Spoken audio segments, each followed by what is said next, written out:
feeling and I'm gonna feel it out.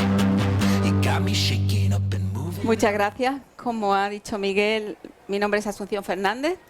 Yo soy profesora de investigación del CSIC. Trabajo en el Instituto de Ciencias de Materiales de Sevilla, en el Centro de Investigaciones Científicas Isla de la Cartuja. Y mi centro depende de 3 instituciones: el CSIC, la Universidad de Sevilla y la Junta de Andalucía.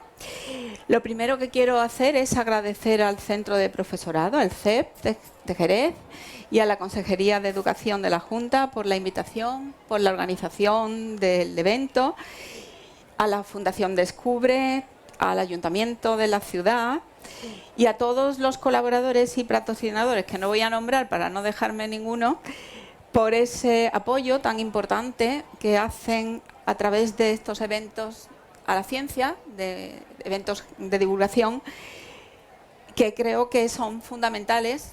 Es importante que la ciencia sea visible y que el trabajo de investigación sea compartido. Lo primero que quería también es comentaros qué es el CSIC, mi institución. El CSIC es la Agencia Estatal Consejo Superior de Investigaciones Científicas.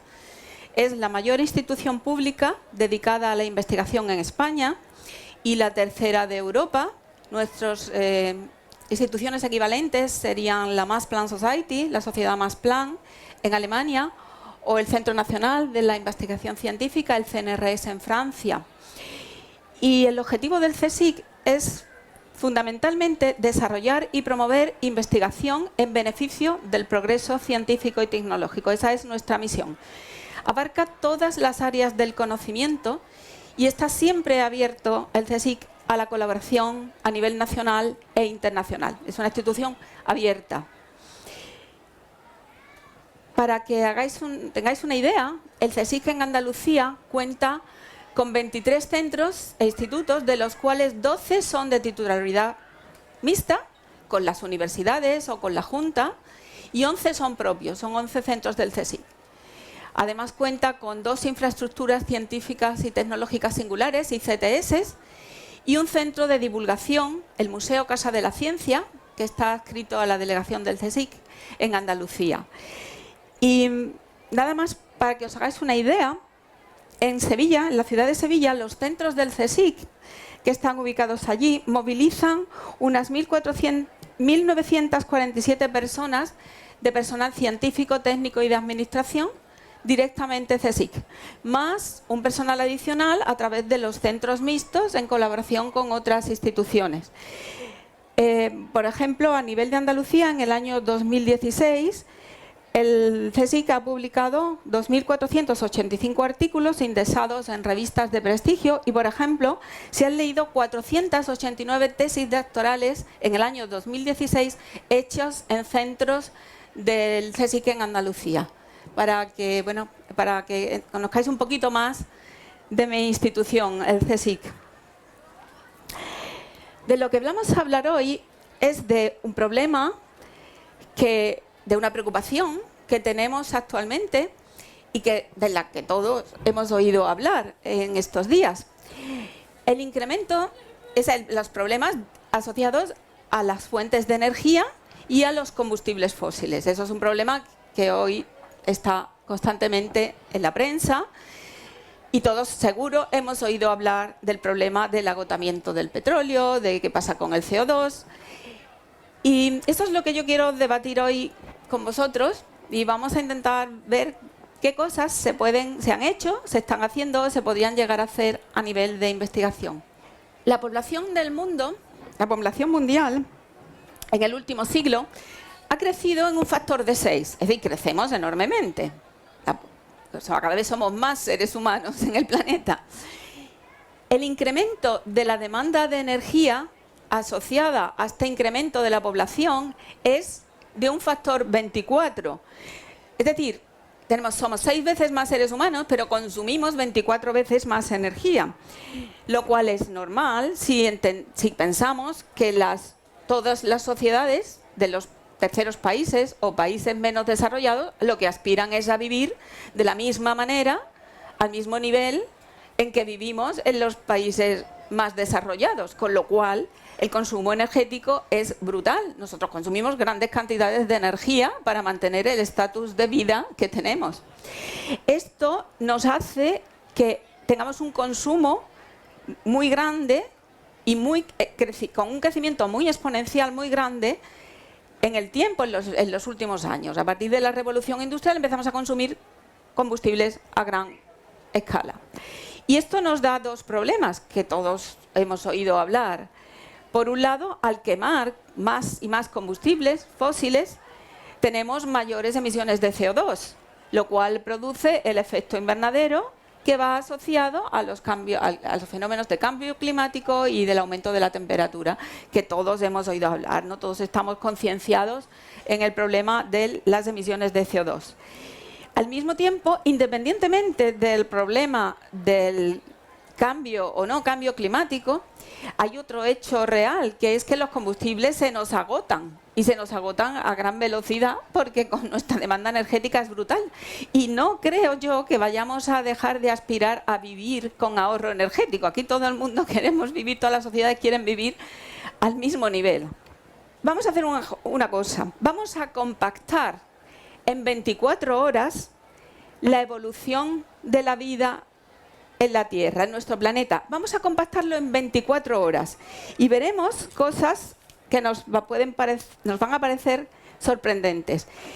Hace como 3,6, 3,8 billones de años es cuando datamos los científicos el origen de la vida.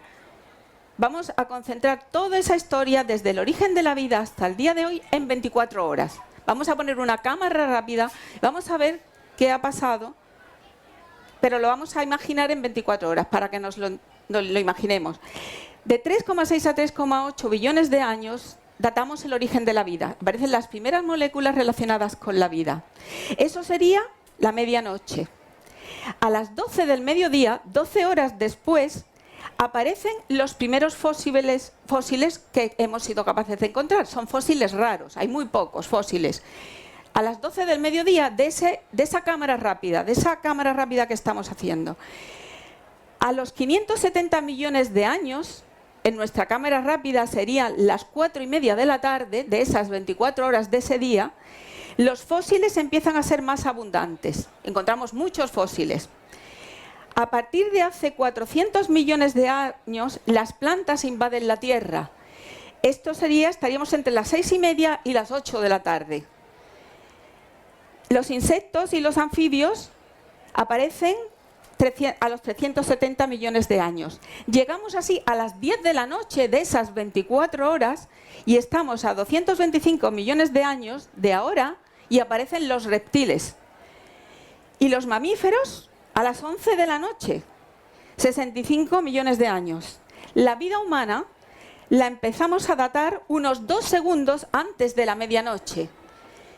El Homo sapiens 1,4 segundos. La agricultura la datamos a 0,25 segundos de ese día completo, de esa cámara rápida, antes de la medianoche. Y la revolución industrial a 0,04 segundos.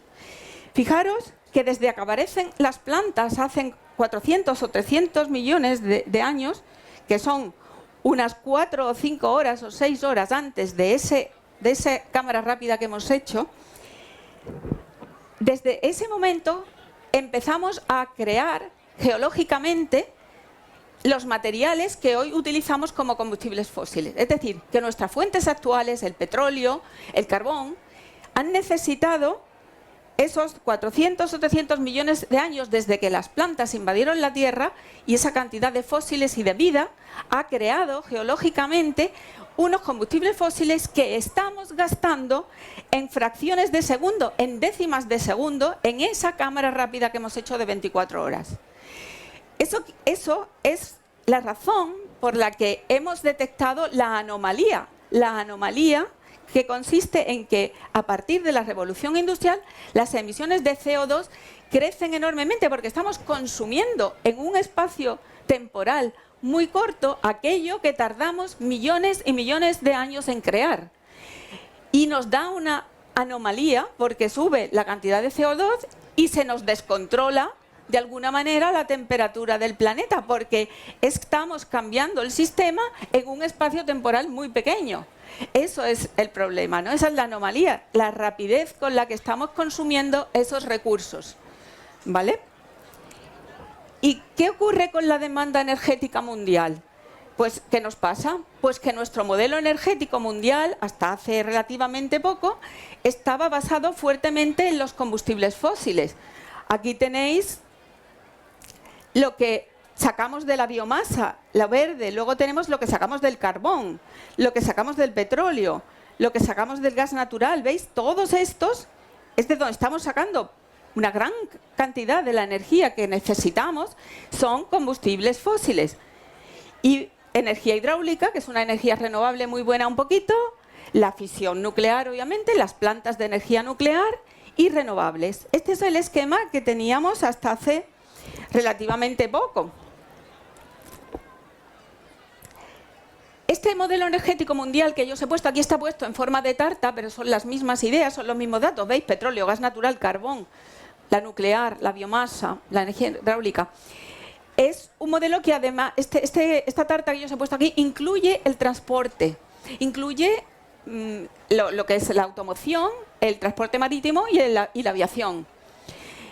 Estos son grandes consumidores de combustibles fósiles, porque los combustibles como el queroseno o la gasolina provienen finalmente del petróleo y de los recursos que tenemos de los yacimientos de gas natural o de carbón. Generamos también una buena parte de nuestra energía. Estos recursos son limitados, ese es el punto, ese es el mensaje, estos recursos son limitados. Aparte de que hemos alterado el sistema de una manera brutal en un espacio muy corto de tiempo, ¿vale? ¿Qué tenemos en los países, digamos, más desarrollados? Pensemos en Europa, pensemos en España. Tenemos una gran preocupación por el problema energético y si estos datos que están aquí, en esta tartita de aquí, los he cogido directamente de mi factura de la luz, de mi casa.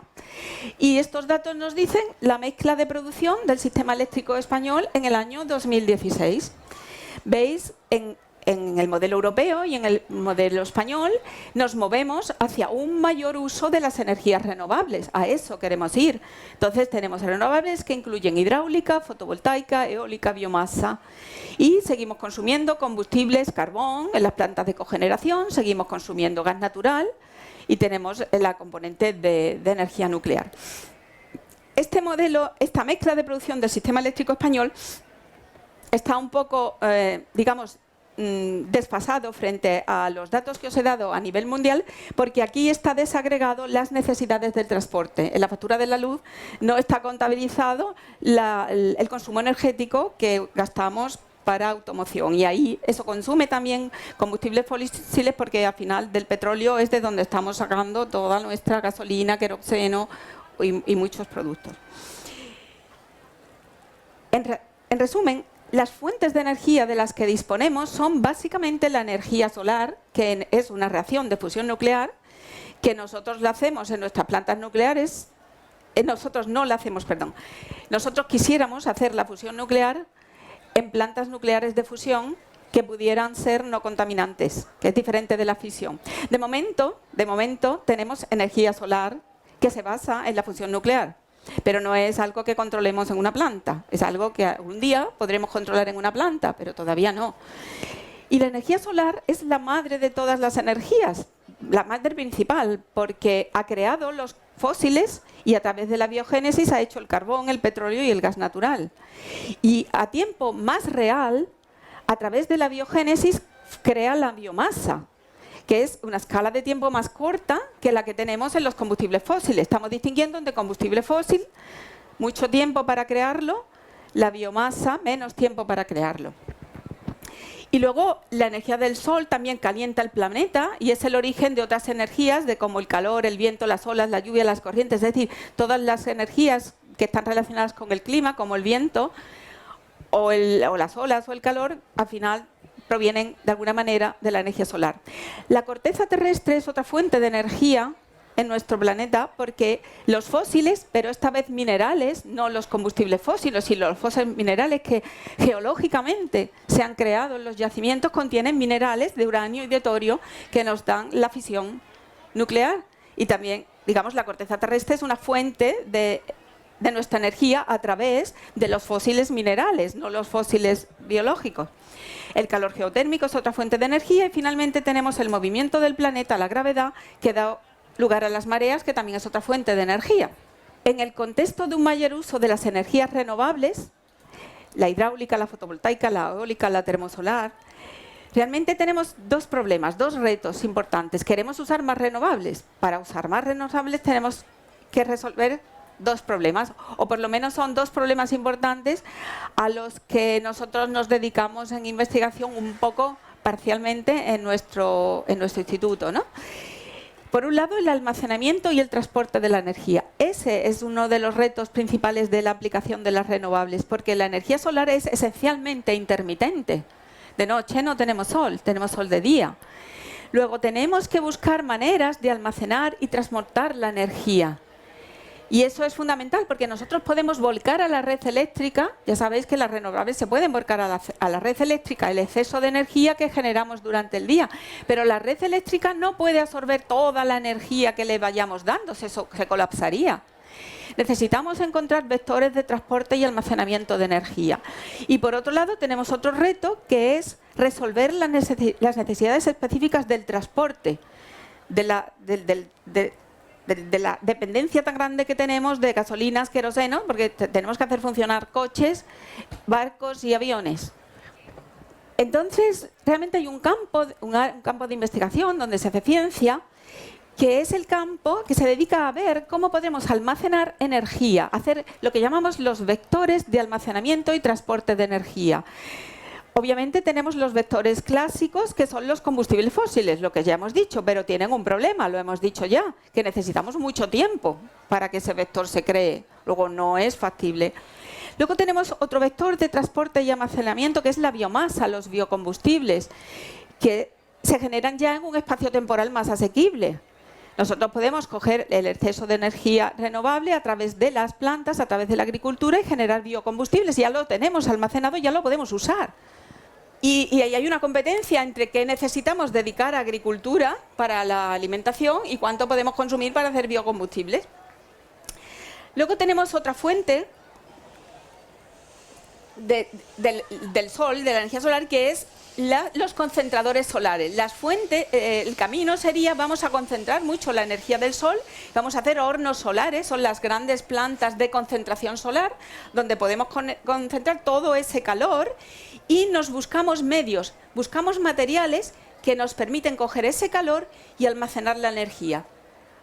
Cogemos metales, los reducimos a muy alta temperatura con el calor de los hornos solares y ese metal reducido nos devuelve esa energía que le hemos dado cuando se oxida. Es reversible, coge la energía del sol en forma de termosolar, hacemos un cambio en el material y el material revierte de nuevo a su situación original devolviéndonos la energía. Estamos almacenando energía. Así almacenamos la energía termosolar en las torres de concentración. Luego hay otra generación de energía renovable que nos da directamente electricidad. Tenemos la eólica, la fotovoltaica y la hidráulica. Las presas nos dan directamente a través de generación de fotovoltaica o a través del movimiento de las aspas o bien a través de las turbinas que se mueven en las presas generamos la electricidad. Esas energías son renovables. La de las presas no es intermitente. Bueno, es intermitente porque tenemos que abrir la presa, también es intermitente, pero el problema tenemos con la eólica y el sol, que son intermitentes, no sabemos cuándo va a soplar el viento. Y como os digo, no podemos volcar a la red todo el tiempo el exceso de la energía. Entonces, es ahí donde entra en juego, digamos, estrategias de almacenamiento que van más allá de las que hemos hablado hasta ahora y que van directamente incidiendo sobre las renovables. Y son las baterías, por un lado. Existe mucha investigación en baterías y el problema de las baterías, con lo que competimos, los que proponemos otros vectores de almacenamiento de energía, es su densidad.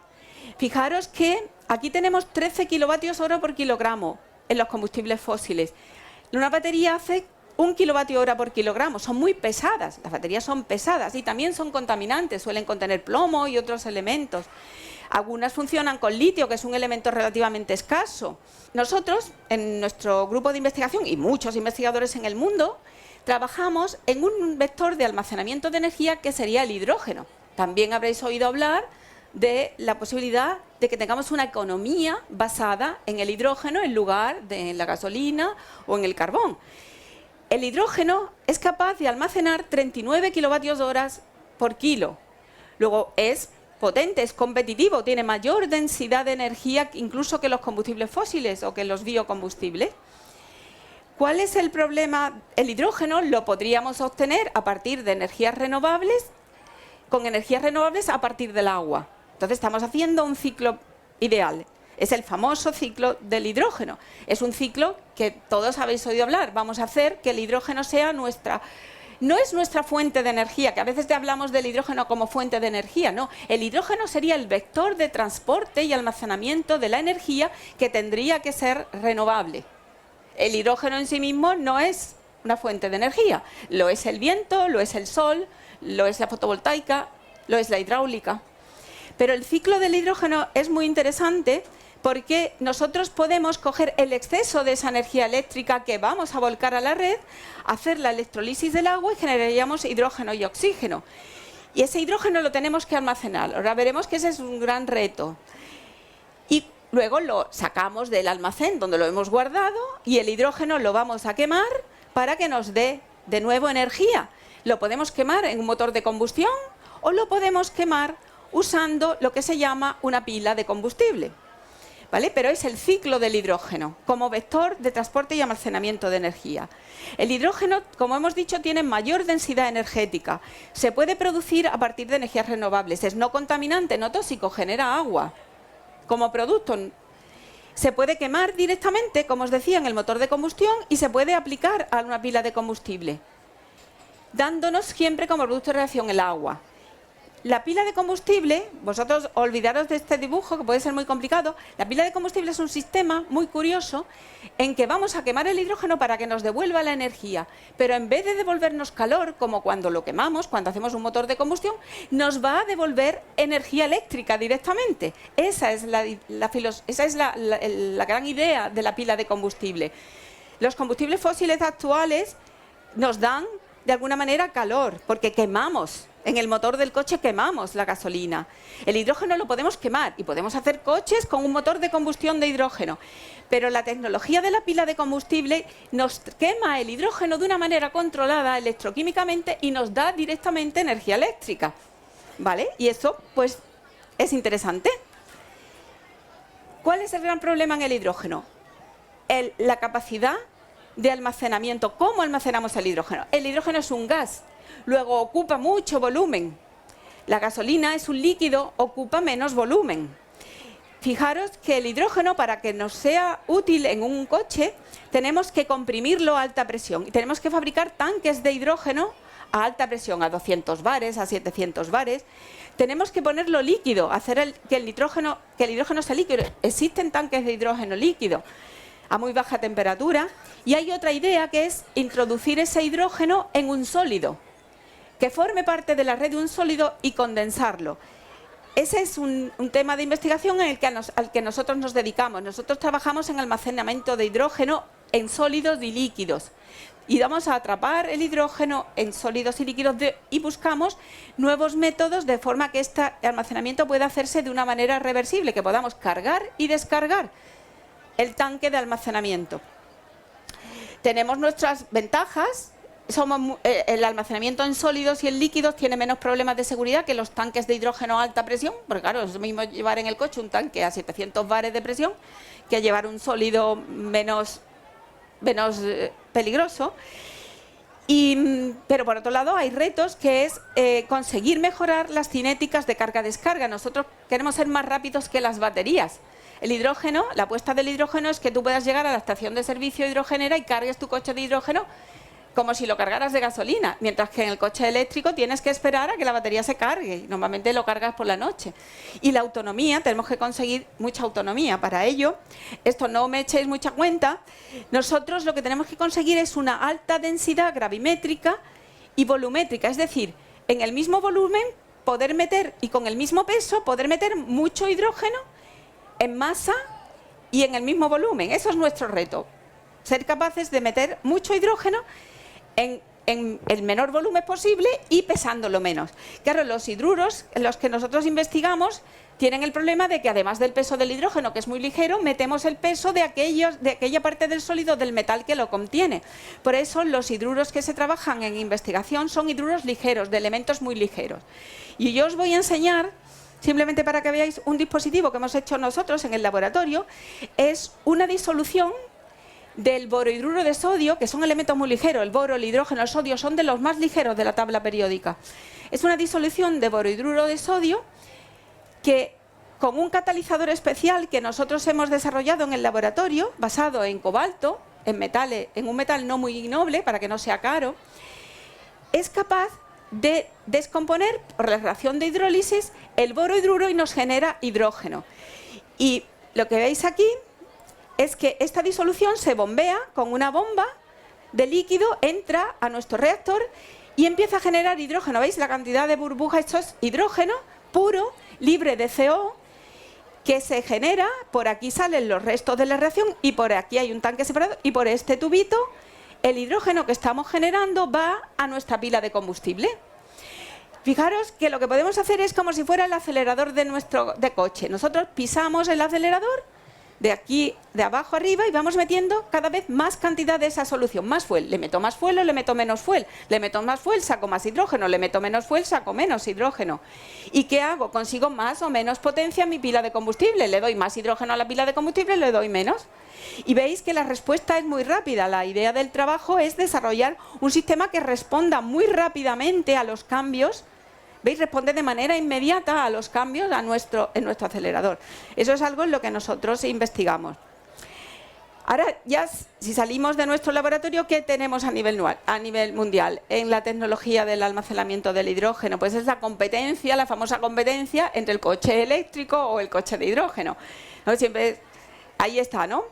Realmente, por ejemplo, en Estados Unidos se ha hecho una amplia apuesta por el coche eléctrico, también en Europa, pero en Estados Unidos tenéis la compañía Tesla. Casi todo el mundo ha oído hablar del coche de Tesla. Tiene una batería, pero las baterías tienen su capacidad limitada en las cargas y descargas, porque necesita tiempo. Tú no puedes en mitad de un viaje llegar a la estación de servicio y cargar tu batería, te tienes que hacerlo por la noche. Su autonomía es menor porque es más pesada, y las baterías también tienen su parte de contaminante. Las baterías tienen elementos químicos El coche de hidrógeno funciona, es una realidad, funciona con la pila de combustible. Ofrece cero emisiones. En Europa, en Estados Unidos, por ejemplo, en California hay muchos. En Japón, la tecnología del coche de hidrógeno con pilas de combustible está disponible. Y tenemos estaciones de repostaje, tenemos las estaciones hidrogeneras, y ya hay una gran parte de Europa que ya está dotada de estaciones de servicio donde tú puedes moverte con coche de hidrógeno. Estos son los coches casi más antiguos, los primeros, donde veis el tanque de hidrógeno está aquí arriba en el techo. Estas son el tipo de estaciones que tenemos hoy día. Este es un Toyota Mirai, es el coche de Toyota de hidrógeno y pila de combustible que podemos comprar. En Japón está totalmente comercializado y tiene una red de estaciones hidrogeneras. Es el Toyota Mirai. Si lo miráis por dentro, tiene dos tanques de hidrógeno, estos amarillos. Tiene una batería auxiliar que se utiliza para los picos de alta demanda, por ejemplo en el arranque. Y tiene un stack de pilas de combustible, un montón de pilas de combustible que está aquí. Luego tiene el convertidor de carga, que nos transforma la energía eléctrica que nos dan las pilas de combustible en lo que el motor eléctrico necesita. El motor eléctrico está aquí, y aquí tenemos la unidad de control. Este es un coche de hidrógeno y pila de combustible. El Toyota Mirai comparte tecnología y componentes con los coches híbridos de Toyota. El híbrido de Toyota lleva este motor eléctrico en la unidad de control, pero en vez de funcionar con hidrógeno, pues híbrido entre gasolina o gas y motor eléctrico, pero Toyota ha integrado la tecnología de hidrógeno y pila de combustible en la misma estructura de su coche híbrido. Y es una realidad. En Japón está subvencionado y lo puedes comprar bastante más barato del precio de mercado que podríamos tener aquí. Existe entonces pues una idea y parcialmente ya ejecutada, porque el cambio energético no será brusco, iremos adaptando tecnologías, habrá etapas de transición en nuestro modelo energético en el tiempo. Finalmente podríamos pensar en transformar toda nuestra tecnología y redes de distribución de combustibles convencionales a hidrógeno. Las redes que tenemos actualmente de gasolina o de gas ciudad, transformarlas en sistemas de red de hidrógeno. Pero esto es realmente bastante costoso. Y por otro lado tenemos la acumulación muy rápida del CO2. O sea, podríamos pensar solo en el hidrógeno no involucra el CO2, pero es costoso transformar todas nuestras infraestructuras a tecnología de hidrógeno.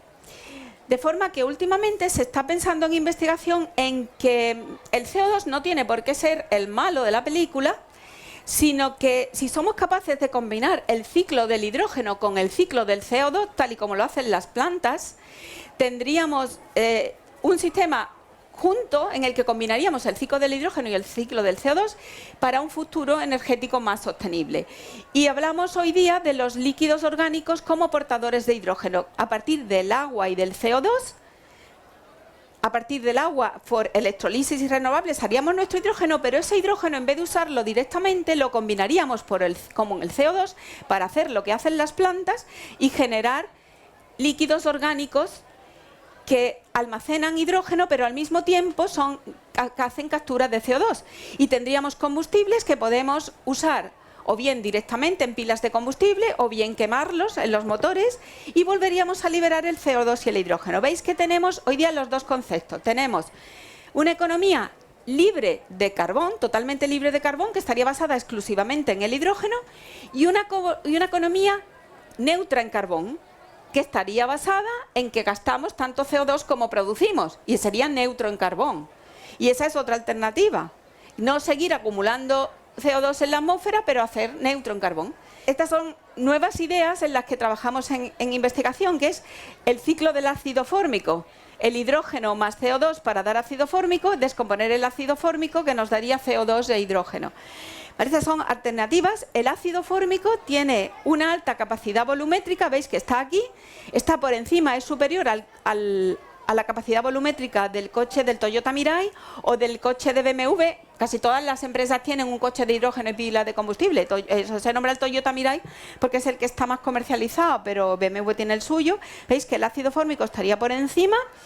Y bueno, sería una economía un poquito diferente. Tendremos nuestros fósiles que quemamos, nuestras centrales térmicas que queman, todo ello produce CO2, sacaríamos nuestro hidrógeno de las renovables a través de la electrolisis, pero este CO2 que lo recuperaríamos también de las cementeras, no sé si hay alguien de Holcim, las cementeras producen grandes cantidades de CO2, recuperaríamos el CO2 de las cementeras, el CO2 de las plantas de cogeneración y el CO2 que generaríamos a la atmósfera por combustión del ácido fórmico o de otros portadores orgánicos.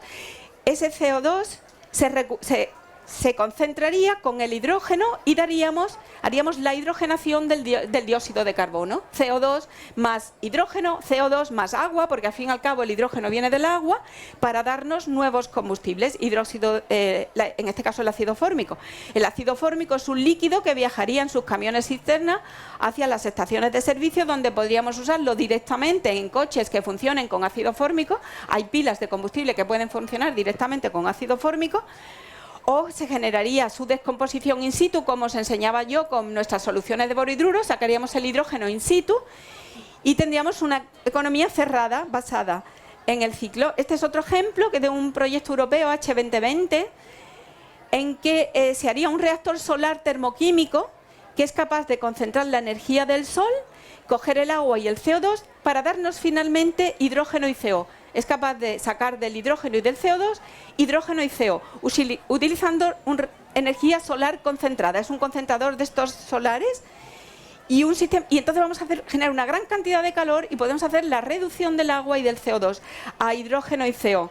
Esto también es una alternativa porque el hidrógeno y el CO es el famoso gas de síntesis que hace la reacción de Fischer-Tropsch y podemos hacer combustibles artificiales. Es como en la Segunda Guerra Mundial Alemania fabricaba a través del proceso Fischer-Tropsch, a partir de hidrógeno y CO, hacía gasolinas y el combustible de sus aviones y lo generaba in situ.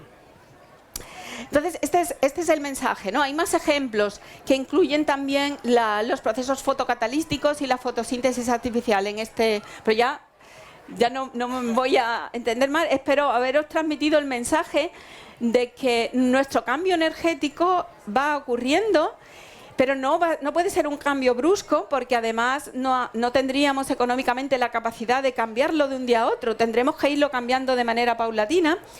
Y veis que es apasionante desde el punto de vista de la investigación, la competencia entre las baterías, el hidrógeno, las pilas, la fotosíntesis artificial. Es realmente apasionante el día a día, ¿vale? Y lo que voy a hacer en los últimos minutos, porque me dijeron que tenía que emplear 1 hora, es hacer campaña de divulgación para promocionar las vocaciones científicas entre las chicas. Yo todo lo que voy a decir, muchas de las cosas que voy a decir aquí para animar a las chicas a que no le tengan miedo a la ciencia, a la tecnología, a la ingeniería, también es válido para los chicos. Que la ciencia y la investigación es para todos, para los chicos y para las chicas. Yo voy a hablar de las chicas, pero también vale para los chicos, ¿eh? Os voy a poner una campaña de promoción que hicieron los alumnos de la asignatura Psicología de la Motivación, que en su carrera de publicidad y relaciones públicas. Le doy las gracias a Ana Gil, a Catalina, a Adela, a María José, que son mis fuentes en divulgación, porque ellas están muy preocupadas por el problema de la mujer y la ciencia, son sociólogas, algunas son químicas y ellas son mi fuente de información. Es una campaña que yo lanzo aquí. ¿Hay chicas? Sí, hay chicas. Hoy día hay muchas mujeres que ya saben que, al igual que para Newton, en la ciencia está la respuesta a sus inquietudes, ¿por qué no? ¿Y tú? ¿Has visto caer la manzana? ¿Pero qué manzana has visto caer? ¿La de Blancanieves o la de Newton? La de Newton queremos ver caer. Las mujeres están presentes en todos los ámbitos de la ciencia y la tecnología. Hay miles de arquitectas, ingenieras, médicas, investigadoras y científicas que trabajan para que todos podamos vivir con mayor progreso y en un mundo mejor. Pero a pesar de que somos muchas y que hay muchas mujeres, todavía existen desequilibrios. Todavía algo no encaja en el sistema. Y tenemos la famosa tubería que gotea. Aquí tenemos las chicas estudian bachillerato, las chicas hacen grados y máster, y me estoy centrando ya en ciencias, ¿eh? Estoy centrándome en ciencias. Pero ya cuando hay que hacer el doctorado, la cosa baja un poquito. Pero todavía no mucho. Ya cuando vamos a hacer el postdoctorado, la cosa se nos complica. Y ya si queremos llegar a investigador, pues la cosa se complica acá. Pero fijaros, todavía hasta aquí llegamos, un 40%, en investigación. Pero ahora, ¿qué pasa cuando queremos ir un poquito más allá? Y he cogido los datos del CSIC, de mi institución. En el CSIC, en predoctorales, chicas haciendo la tesis, hay más que chicos. Pero luego ya tenemos un primer escollo, que es el postdoc. ¿Qué pasa cuando nos tenemos que ir de postdoc? Los postdoc en investigación, en ciencias, suelen ser en el extranjero. Hay que irse al extranjero. Eso suele ya ser un escollo. Y ahí empieza la tijera a cambiar. Ahí ya bajamos. Si superamos el escollo del postdoc, como Ramoles y Cajales nos mantenemos y llegamos a sacar nuestra plaza. Es decir, aquí tenemos una barrera, que es el postdoc, es irnos al extranjero. Y si la superamos, como somos muy hormiguitas y trabajamos y muy organizadas, pues llegamos a sacarnos la plaza de científico titular. Pero luego hay que promocionar a investigador científico, a profesor de investigación. Y claro, ahí pues están las cargas familiares, el cuidado de los mayores y muchas cosas que, al fin y al cabo, ya todos sabemos que no es fácil. Y ahí pues la tijera se nos abre, ¿vale? Entonces, yo solo quiero destacar dos cosas que me parecen importantes. Por un lado, la educación cambiando estereotipos. Educación para promover las vocaciones científicas tanto en las chicas como en los chicos. Ciencia para todos. Todos somos iguales en ciencia. Y la educación en la corresponsabilidad de las tareas familiares, suprimir estereotipos, me parece importante. La historia está llena de mujeres sabias, ¿vale? Y bueno, esto es divertido, cambiando estereotipos. Una princesa estaba dormida después de una maldición que le hizo una malvada bruja. Y un príncipe vino cabalgando luchó contra dragones y contra hiedras, y cuando llegó a la alcoba de la Bella Durmiente dijo: pero tú no deberías de estar dormida. Y mira cómo se la encontró, con su ordenador portátil. No me vengas con cuentos, dijo la Bella Durmiente. Cambiemos los estereotipos. El otro punto que para mí es importante, en mi opinión, y es fundamental, es la economía de recursos humanos. Esto no es una cuestión de derechos de las mujeres, es una cuestión de no perder los recursos humanos mejor cualificados, es una cuestión de que nuestra sociedad en todo el mundo necesita del talento de las mujeres también en ciencias. No lo podemos perder. Es una cuestión de economía de recursos humanos, no tanto de derechos. Es que somos necesarias, somos muchas, somos la mitad. Luego tenemos la mitad del talento. Pues lo necesitamos. Las mujeres tienen que hacer también una apuesta decidida por la ciencia y afrontar retos y aceptar los puestos de responsabilidad cuando le lleguen. No dejarlo para otro. Eso también es parte nuestra en la tarea. Tenemos que aceptar los retos y nada de cuotas, nosotros por nuestros méritos. Pero no podemos echarnos atrás, tenemos que ser valientes y no... ¿Vale? Y luego hay algo que tenemos que hacer todos juntos, no solo las mujeres y los hombres. Cuando cambiemos los estereotipos será una lucha de todos, de hombres y de mujeres. Y será nuestra lucha por los límites en la dedicación y las medidas de conciliación. La búsqueda de la eficacia y la mejora del rendimiento. No se trata de hacer más horas, se trata de ser más eficaces y rendir mejor. Y eso cuando cambiemos los estereotipos será una lucha de todos. Será una lucha conjunta.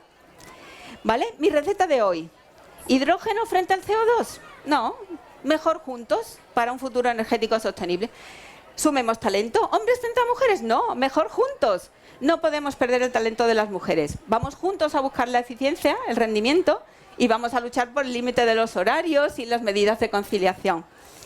Y ya a mí no me queda más que desearos que tengáis una magnífica feria de la ciencia en la calle, daros las gracias por vuestra atención y darle las gracias otra vez a los organizadores, a todos los patrocinadores y colaboradores. Y bueno, para los que seáis unos apasionados de Star Wars, me despido con una preciosa princesa Leia, que parece que está disfrazada de Madame Curie y que os desea de todo corazón: May the science be with you. Que la ciencia os acompañe. Muy bien. I got a feeling and I'm gonna feel it out. It got me shaking up